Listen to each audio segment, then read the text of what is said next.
Before the 3rd century, the church in Rome was one of many churches that were scattered all over the Roman Empire. The reason the church in Rome later became the head of all the churches of the world and dominated the Middle Ages was because it joined hands with Emperor Constantine. As a result of Constantine's pro-Christian policies, many people who believed pagan gods converted to Christianity. This consolidated Constantine's political position, and there was no need for the church in Rome to refuse the converts because it was a good opportunity to secure its religious position.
After the church in Rome accepted pagan idolatry and doctrines, it was quickly secularized.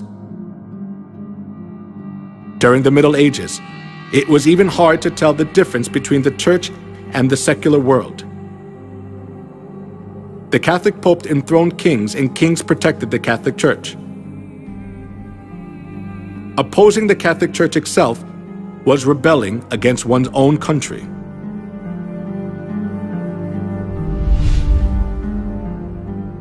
The Pope wielded an absolute power.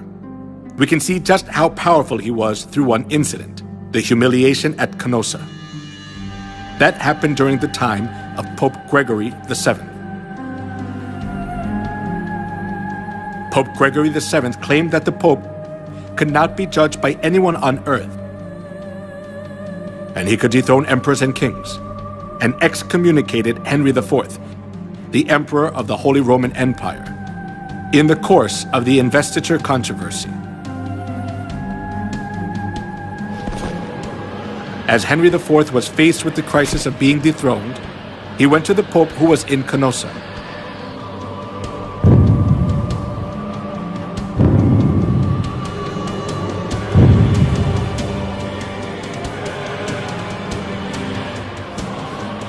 Barefoot, he knelt for 3 days in the snow, outside the castle of the Pope, and begged for his forgiveness. This is what is called the humiliation at Canossa incident. The Pope had so much authority that there was no one who was able to hold back the Church from abusing its power anywhere in Europe.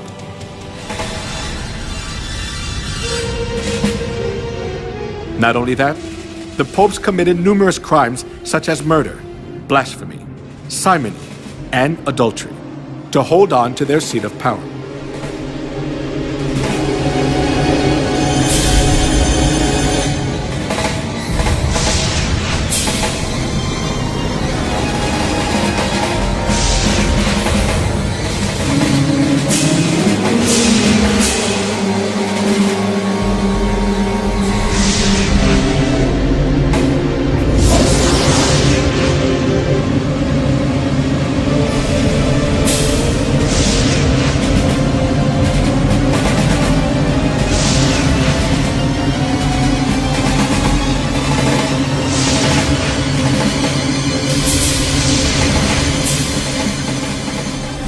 We cannot even fathom the evil deeds of the corrupt popes.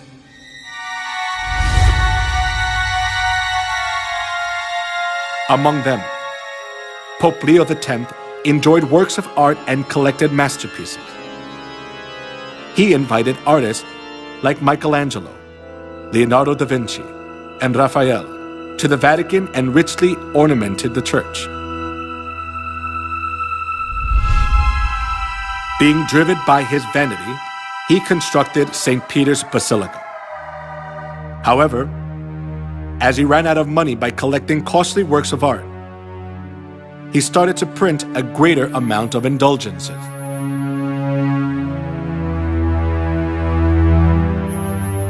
An indulgence is a certificate giving the forgiveness of sins. The Catholic priest propagated that people were guaranteed to enter the kingdom of heaven safer when they gave more money. Come, see for yourself.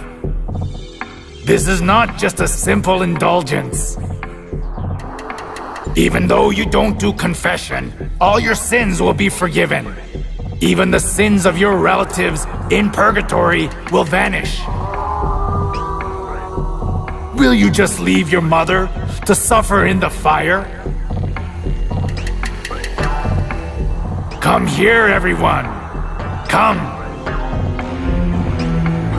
When you drop the coins in the box and it makes a clinking sound, then the souls will arise from the fiery purgatory.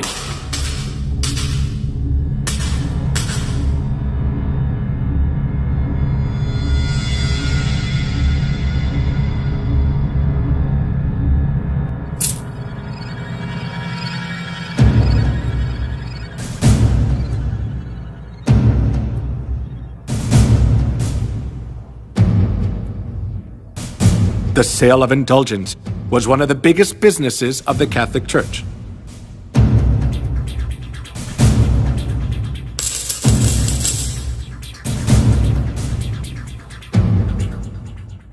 Since indulgences was a good solution for those who were seized by the fear of hell, numerous people gathered to buy the kingdom of heaven.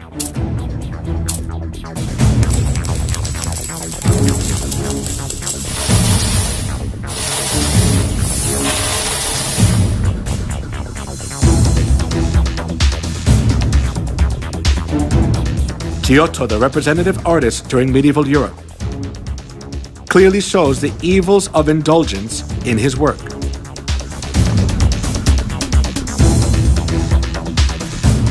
The Last Judgment.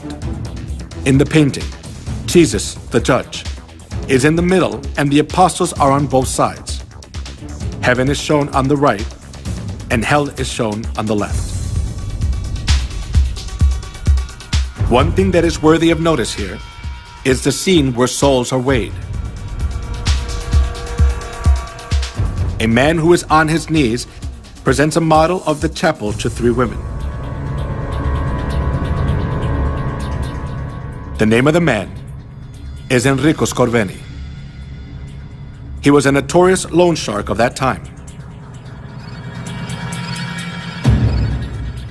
Because loan sharking was a big sin, he could never dream of entering the kingdom of heaven. However, even though Enrico was a loan shark, he bought indulgences and paid for his sins, and proudly purchased the ticket for the kingdom of heaven.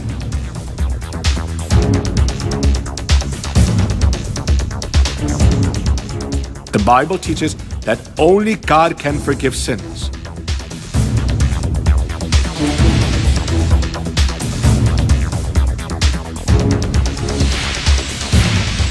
However, the Catholic Church insists that the Pope too has the authority to forgive sins.